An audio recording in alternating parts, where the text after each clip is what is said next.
All right, the Cavs are now 15-0, and they did it in those beautiful city uniforms. Look, usually when the Cavs have those city uniforms, the result can be pretty polarizing, but I don't know. I love the baby blue colors. I love how they've kind of made it minimalist, but still like feel really busy, but interesting. Like, very rarely in modern sports do new uniforms like actually hit and feel great when they feel like actually are a new design. This is one of those rare times where like I think we landed on something that we ought to come back to, which is that baby blue color and just everything about that Cavs City uniform, because that might be the cleanest look that I've seen the Cavs in that I like for me personally ever. But let's talk about this game, because not only did the Cavs get to 15-0, which by the way, second best start in NBA history, only behind the 24-0 start of the 73-9 Warriors, I believe. Was that the 73-9 Warriors that started out that fast?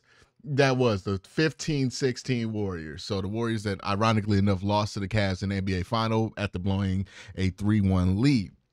But not only was Donovan Mitchell out, right? Sam Merrill's out. Max Strus has been out the whole year, so you're dealing with injuries there. But within this game, you lose Isaac Okoro, you lose Dean Wade. Both the injuries, those are both your best wing defenders against a team that has a couple of interesting wings, but also just long players that they could throw up against you. And if you remember, one of the Cavs' biggest issues the last few years when they have this smaller lineup and they don't have a true wing out there defending has been these taller players, right? The Brandon Millers of the world, the Miles Bridges of the world, the LaMelo Balls of the world. And Brandon Miller, I think he started off pretty hot shooting the ball, but he ended off pretty cold. He was like 3 of 12 from 3-point. So it ended up not being a problem for him, and I thought the Cavs played pretty good defense on him. Miles Bridges made like every 3-pointer he shot. He was like 4 of 8, but he wasn't as effective as those threes made him feel. And then LaMelo Ball was making everything in like the second half of this game, like especially the third quarter. He was cashing everything in this game. But let's move to the Cavs, right? Because Okoro, lose him through injury. Dean Wade, lose him through injury. Darius Garland looked like he got hurt for a little bit, missed some extra time in the third and fourth quarter. Because Darius only played about 30 minutes. Every other starter was around, Evan Mobley was around like 34 minutes. So you had to deal with a lot if you were this Cavs team. But the way I love how this Cavs team bounced back is every single starter that finished this game for the Cavs finished over 20 points. Evan Mobley, I thought he had a really solid game. I thought he was really hot to start this game. Offensively, made 2 threes in the first half of this game, ended up with 23 and 11. The one issue that I have with Evan, I thought he disappeared in the third quarter offensively, and he never really reasserted himself offensively the way he was asserting himself in the first half, but he did have a couple of clutch buckets. He had a very clutch block at the end of this game that you will see on SportsCenter. It was pretty good game from Evan Mobley. Jared Allen, I thought he was, like, the stats aren't going to do him justice to how critical he was, but the Cavs were really struggling in that third quarter to maintain their lead. And I would say the Cavs would have blown their lead completely if it weren't for Jared Allen's efforts in the third quarter. Just defensively, off the ball, Evan Mobley missed a couple bunnies, but it didn't matter because Jared Allen cleaned it up. The same thing with like Ty Jerome. Like, he was just cleaning up everything. You know, my loving nickname for Jared Allen is the garbage man. And to some of y'all gonna hear that and giggle and think that I'm roasting Jared Allen, but I'm giving him the ultimate compliment. Because if you think about it, the garbage man might be the most underappreciated person in society, because everybody knows if the garbage man don't show up to work, right?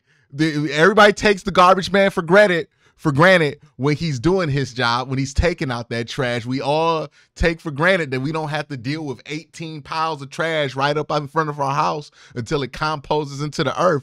But let that garbage man not show up to work. You're going to start smelling that garbage, and you're going to start wanting that garbage man to be to work. There's nothing more deadly to a city than a garbage man strike. And I'm telling you right now, the garbage man on the Cleveland Cavs, the most important but unsung player on this Cavs team is Jared Allen. All he does is take out the trash. You need a screen done, Jared going to get that screen done. You need a rebound in a big part of the game, Jared going to get that rebound. You need an offensive rebound, hey, Jared going to get that offensive rebound. He had 4 of them in this game. He had 15 rebounds total. You need a block, you need a steal, you need somebody to take a really hard foul to make sure they don't get an easy bucket in transition. That's what Jared Allen's there for. And if you miss a shot, it's okay. Garbage man right there. He gonna clean it up. Jared Allen, truly the garbage man of this team. And by the way, if you don't have the proper respect for the garbage man in your city, respect your garbage man. All right? Most important people in your city. Look, every single other essential employee in your city could take a day off and you wouldn't notice. But let the garbage man go on strike. Boy, you gonna notice that. And that's why Jared Allen is the garbage man, because look, you could lose Darius Garland, you could lose Donovan Mitchell for a game here or there, and you might be fine. But if you did not have Jared Allen in this game, you would have lost that win streak right here. Jared Allen, he's the garbage man. He's the conductor. He's the guy who makes sure it all happens. That kind of is unseen, the glue between this whole unit. Was 6 of 7 today, 9 of 10 from free throw, a really good free throw shooting day. I thought Jared Allen was really big in that third quarter. Like, I really think this game would have got away from the Cavs, or at least they would have lost the lead if it were for that, because the Hornets absolutely went off. They scored 40 points in that third quarter. And if it weren't for Jared Allen, I think they would have got to 50. And really have blown the Cavs lead there. So Jared Allen, put some respect on his name. Also put some respect on the garbage man in your neighborhood's name. Darius Garland, smooth. 25 points, 7 of 16, 2 for 5 from 3. This is nothing unusual from Darius Garland, shooting 40% from 3, shooting about 50% from the field, perfect at free throw. He's on track to be a 50-40-90 guy. I'm sorry, I'm tripping over my words. It's been a long day. If you follow my football channel, you know I've been recording a lot of videos. I've been on camera a lot today. But Darius Garland, 25 points, 12 assists, 5 rebounds, really solid day. And let's talk about the guy who's going to be talked about most and who I'm starting to write a video about, Ty Jerome. I don't know how many of y'all were familiar with Ty Jerome, because I'm going to keep it a buck with you. Before this year, I was minimally familiar with Ty Jerome. I would not sit here and lie to you and act like I know a ton about Ty Jerome's career, what his progress has been at, what to expect from a dude like Ty Jerome. All I know is that the Cavs signed him last year. He was injured a ton. People were mad about it. Now he's here, he's playing, and people were like joking about that making a big difference. But like, actually, it's making a big difference. Ty Jerome had, in the absence of Donovan Mitchell, 24, 8 and 2. And he did that on 9 of 15 shooting. He had a bunch of and ones. I think he had like 2 or 3 and ones.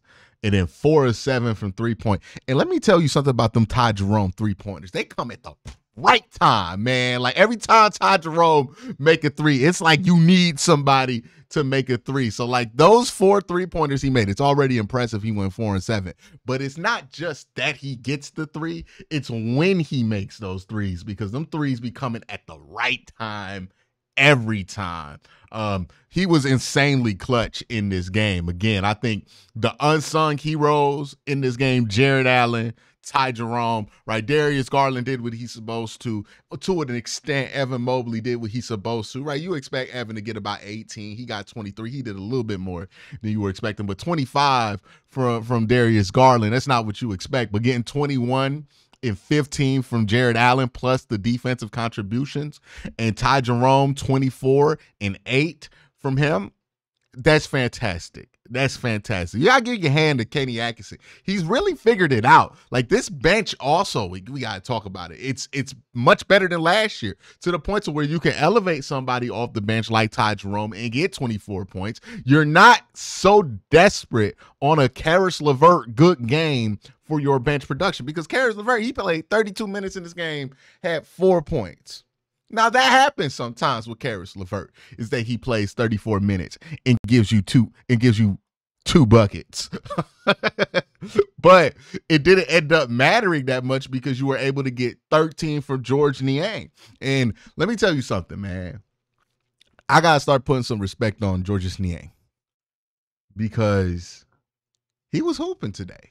Offensively, defense. Did you see that little post move where he shimmied and came back the other way?